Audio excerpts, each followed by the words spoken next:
Hi everyone, it's Harmony, Divine Harmony.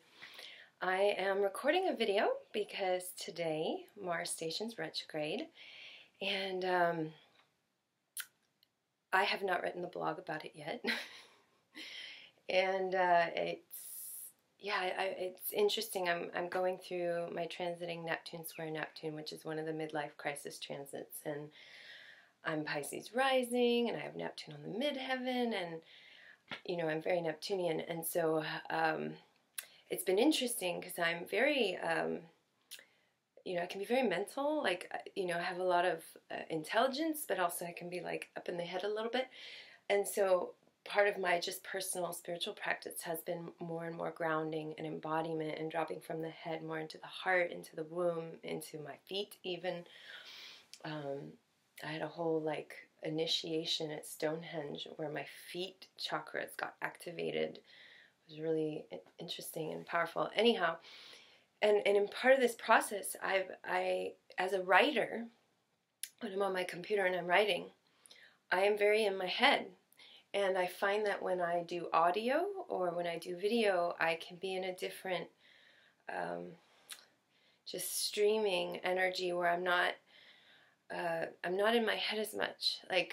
When I write, I actually auto-correct myself immediately, so I just write, and as I write, I correct mistakes. So I don't actually have to do a ton of editing after I'm done writing, because I edit while I'm writing.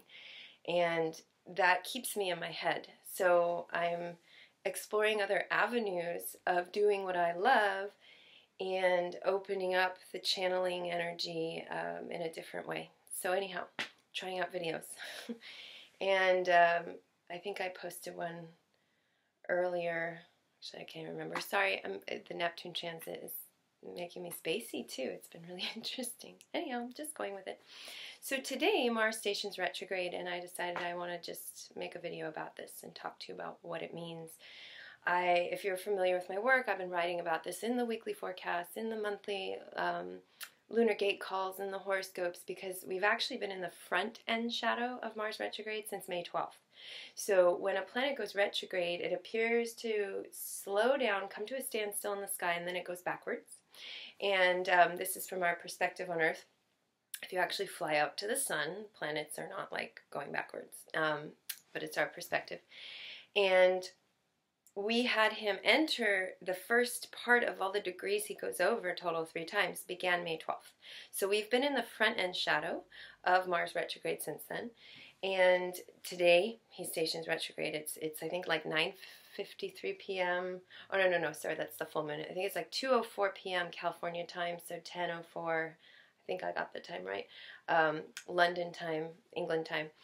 So I'm recording this about 10, 11 hours before Mars stations. So we've actually been in the frequency of Mars heading into his underworld phase in the last 6 weeks. So likely you already have an inclination about what it is you're dealing with Mars retrograde, because the hints come in the precursor, in the pre-phase, in the front end shadow. So Mars, he's the will, he's the warrior, he's the drive. Mars is a very immediate planet. He wants what he wants, and he wants it now. And he makes things happen. He has agency, he has fire, he has confidence, he's doing his thing. And when Mars is retrograde, he's being reined in. His will, his drive, his ego, his anger, his energy are being limited and restricted in some way. There's a lot of karma attached to when planets are retrograde, and so it's karmic, this period of time. Actually, this whole summer. This summer is excellent for shadow work, and I actually have a bunch of shadow work things happening that I'm super excited about. I mentioned it in the other video. Oh, now I'm remembering what the other video was. I did a video, sent it out in my newsletter, talking about different things. But anyhow, check it out in my previous newsletter. But I have a shadow work class I'm teaching in London this Friday, June 29th at 7:30 p.m. Try Yoga Shortage. For more information, you can find it on my website. It's at the top of the astrology blog. It says Shadow Work Class London. So I'd love if you come. I have a Shadow Work Masterclass series coming up with Astrology Hub in August, which I'm super excited about. And more information will be coming soon. We're going to be launching that and the registration soon. If you're interested in being on the email list for that, please email me dhassistant13@gmail.com, and I'll be sure to email you as soon as I have all the details. And that's going to be a 6-week series all about shadow work and astrology. How to see the shadow in the chart, how to work with it, what is shadow, why should we work with it. I'm actually super excited because they're like my two passions and I get to weave them together. And then, of course, I also have a women's shadow work group in November in Ojai, a very small group, intimate, that's being run by my teacher, Robert Masters, and I'm actually assisting for the first time. I'm super excited.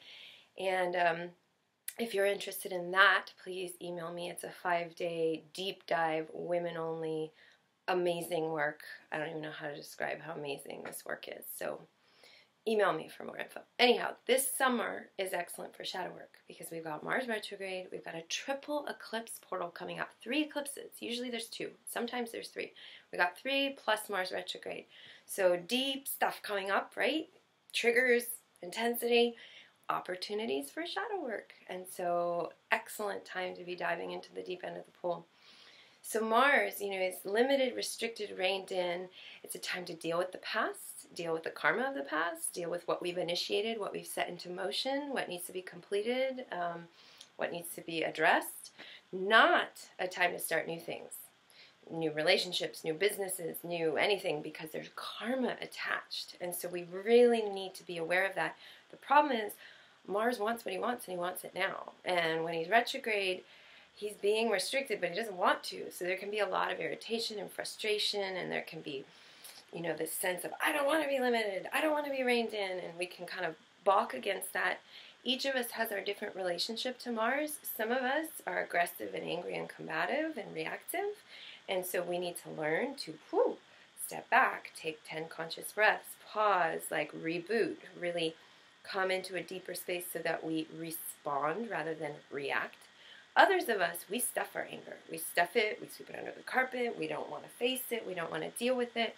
And so then it comes out in depression, it comes out in illness, it comes out in other ways that we have no control over because we've stuffed it. So we want to come into right relationship with our Mars. What's interesting with our yang, our masculine, our fire, what's interesting is Chiron, the wounded healer, is in Aries now. He's in the sign of Mars. So we got a double whammy here. We've got Mars retrograde, and then we've got Chiron in the sign of Mars, and there's this huge opportunity for healing around the masculine. Our inner masculine, we all have a masculine, women and men. So our inner masculine, that part of us that asserts, that takes action, that takes a stand, that sets our boundaries, that addresses and deals with our anger in healthy ways, ideally. And also, the masculine without, men in our lives, important male figures, men in a bigger way, publicly, professionally, politically. There's this whole call for the divine masculine to rise up within us and on the planet. But first, it requires that we see where our masculine's been out of integrity, where our masculine has been wounded and acting out old wounds and pain, where we are not in right alignment with the masculine within and without and in relationship. So it's a big one. This is a big one. And there's a few things actually going on with this one. I'm going to just look at my notes when I'm talking because I don't have all the dates memorized. So Mars entered his front and shadow May 12th. He stations retrograde today, June 26th. And he is going to be in Aquarius and Capricorn. And so Aquarius is the rebel, the revolutionary, the great awakener. And then, of course, Capricorn is about self-mastery and hard work and success and career. What's interesting is both these signs are ruled by Saturn. Before Uranus was discovered, Saturn was the ruler, the main ruler of both Aquarius and Capricorn.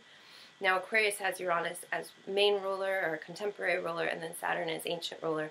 But Saturn is connected to the both of them.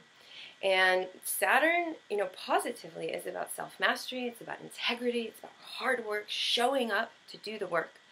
But shadow Saturn is oppression, dogma, rigidity, control, power control dynamics, needing to be the one in charge. And when you combine that Saturn energy with Mars, what's interesting is both Mars and Saturn are the malefics. The ancients called them the malefics. Of course, that's connected to the word malevolent. It sounds horrible. There's the benefics, Venus and Saturn. There's the malefics, Venus and Jupiter. And then the malefics, Mars and Saturn. The malefics have a very positive side, the benefics have a shadow side. So it's not all black and white. Nothing is. And life is about understanding that and integrating the light and the shadow.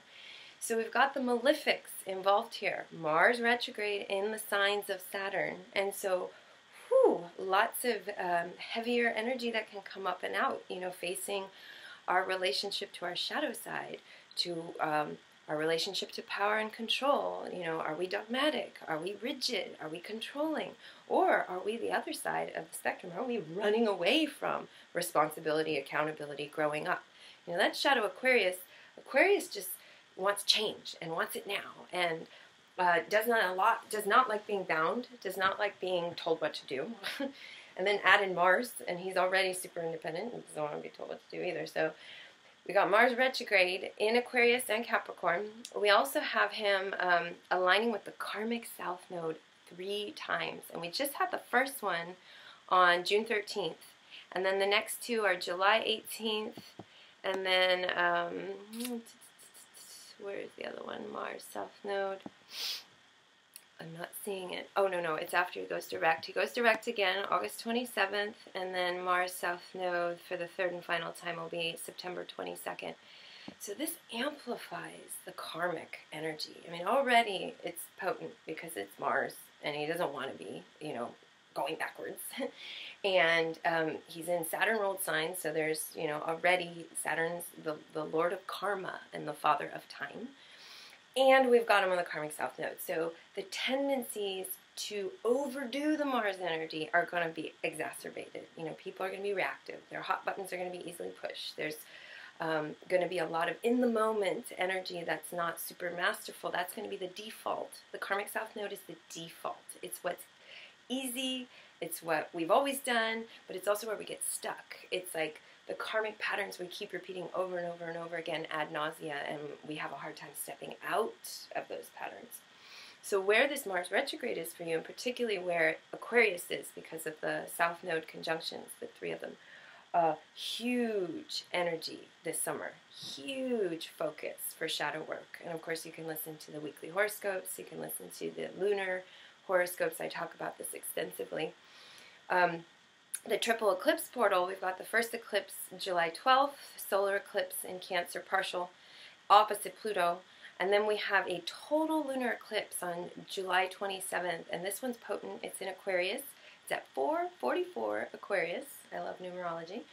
444 is like my favorite triple number. And it is exactly conjunct Mars retrograde on the karmic south node. And so it's like massively amplifying the karma that we're dealing with around anger, will, drive, agency, aggression, around rebellion and revolution, around also, you know, shadow Aquarius is where we stay in our heads and we're thinking about things and we're analyzing things, but we're not dropping into our hearts, which is, the north node is in Leo. We need to be in the heart. We need to be, you know, not coming from the head and disconnected. Also, another shadow of Aquarius is group mind. So it's like identifying with some kind of group, some group mentality where we kind of just get wrapped up in it like sheep, and we're not actually thinking for ourselves. We're not connecting to our hearts. We're not really anchoring into our own individual truth, and that's the north node in Leo. So this lunar eclipse is right smack on it and massively amplifying it. And then we also have 3 Mars-Uranus squares, which just adds to the whole beautiful picture, because Uranus is the rebel and revolutionary, and when you put Mars and Uranus together, especially in a square, oh my God, Mars does not want to stop and think and back up and deal with the past. Like, he wants what he wants, and he wants it now. He is the rebel, he's the revolutionary, he's taking action, and he's doing so in the moment, not thinking of the consequences. And Uranus rules the karmic south node. So if you can see here this interesting dance of like, it's just all this pulling us into old karmic patterns that we keep repeating over and over that are really not serving us.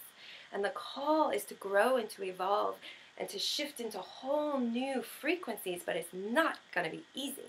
And it's going to take a lot of work and a lot of presence and a lot of willingness to stop in the moment, breathe, decompress, you know, get to a place where you can respond rather than react. This is why I think shadow work is like necessary this summer.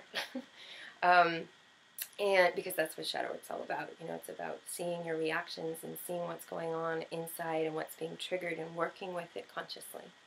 So the three Mars-Uranus squares, the first one was actually May 16th, just a few days after that new moon, and a few days after Uranus first moved into Taurus and Mars first moved into Aquarius.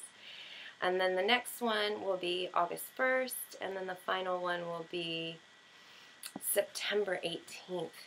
So we've got some big stuff incoming, and you know, where it is in your chart will inform where some of your deep work is. Again, I want you to listen to horoscopes because I go into it in a lot of depth, but I'll just give a little byline for each sign. So for Aries, this is super important because Mars is your ruling planet, and it's in your 11th house of friendship and community. So big karma that you're dealing with friends, with communities you're involved in, perhaps your role as a teacher or a leader or with teachers or leaders. For Taurus, it's in your 10th house of career, life purpose, and calling. So stuff around work, authority figures, people you work for, people you work with, your life purpose. For Gemini, it's in the 9th house of higher self, higher mind, beliefs, and attitudes. So karma around your beliefs and the truth you hold, and perhaps shadow stuff coming up around where you think you know it all and you have it all, figured out, and where do you need to open your mind and see other perspectives. Cancer, it's in your 8th house of shadow dancing, intimacy, transformation, legal issues. And so there can be intensity you're navigating in intimate relationships, business partnerships, financial partnerships, perhaps legal stuff that you're dealing with. For Leo, it's in your 7th house of relationship. So it's all about relationship. It's about marriage partners, committed relationships. It's about people you work one-to-one with, and like karma coming up that needs to be addressed and dealt with. For Virgo, it's in your 6th house, which is the Virgo house of work, service, and health. So dealing with health stuff, dealing with work things, also especially where you overdo the Virgo, where you overdo analysis, perfectionism, being critical, judgmental, hard on yourself, hard on others, doing too much of the Virgo. That can be amplified by the karmic south node in your Virgo house and the Mars retrograde on it.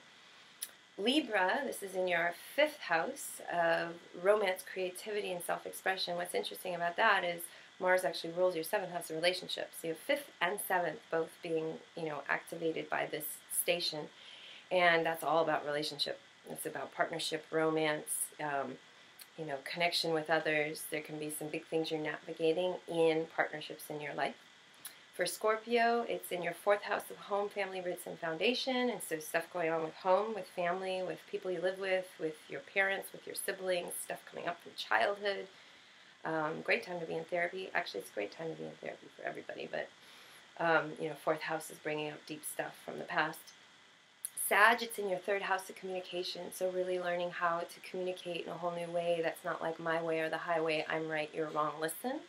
Being open and finding new ways to communicate that are more balanced and heart-centered. And Capricorn, it's in your 2nd house of money, values, and self-worth, so stuff around finances, your material life, your self-worth and self-love, and also your values, and are you aligned with them, and if not, what needs to shift or change. Aquarius, of course, it's in your 1st house of self, and so there's lots of karma around your energy and how you express it. Positively, you're amazing, you're the rebel, you're the revolutionary, you think outside the box. Shadow, though, where you just focused on yourself, what you want, not relational, not we-centric, but me-centric, and learning about a whole new paradigm of relationship is part of the process. And then last but not least, Pisces. This is in your 12th house, which is the Pisces house. And so this is all about really looking at any patterns you have around escapism, denial, delusion, avoidance of reality, wanting to go off into the mist, not wanting to really be here, getting involved in relationships where you're saving, helping, healing others, and it's not serving. This can be part of your process this summer. More information, be sure to listen to the weekly horoscopes and the lunar horoscopes. I go into a lot more depth, but it's a big one. This is a big one, and we want to work with it as consciously as possible. Really doing a lot of reflection and meditation and maybe journaling around your relationship to the masculine within and without, and seeing where things are not in right relationship and what needs to shift or change. How are you running your sexual energy? How are you expressing your anger and rage? Are you stuffing it? Are you acting out in it?